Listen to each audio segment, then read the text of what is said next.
Yo, what's going on, guys? Today I'm going to be doing a quick unboxing on my tube bender. Um, so basically it's the Woodward Fab tube bender. It's similar to the GD squared. I think it's more cost effective. Basically, I don't know, it's a little bit cheaper. But so basically this was $320 for the actual bender. I paid $100 for that stand. I could have made it for cheaper, but I literally just got it because it's like, I don't know, easier, I guess. And it's actually pretty thick plating. If you look at the bottom, it's pretty thick. The stand is pretty thick, and this plate right here is pretty thick. So, I mean, that's the main reason I got it, because I didn't feel like cutting into that. I also got the half-inch bender die. So, I'm going to be throwing that on there, and that's the pointer.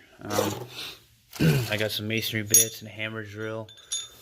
And then for me, I don't want studs sticking out of the floor, so I got these reverse mount sleeves basically. So you drill, you punch the sleeve down in there, and then it bolts in from the top instead of sticking out and then putting a nut on top of it. So it's pretty cool.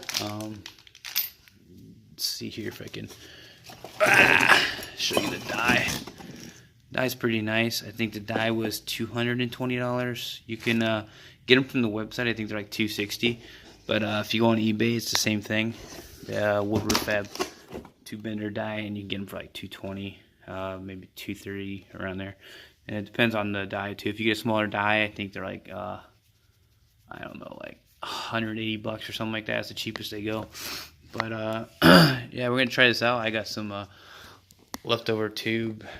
Ignore the dash for the S13. You know how they crack? I've actually just started putting fiberglass Bondo in it, and I drilled it all out so I can try to replace it. We'll see how good this comes out because the edge is here.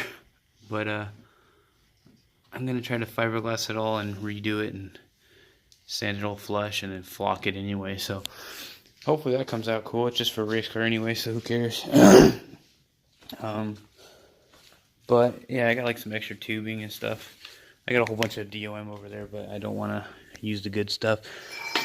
These are just like some scraps from the last job I did.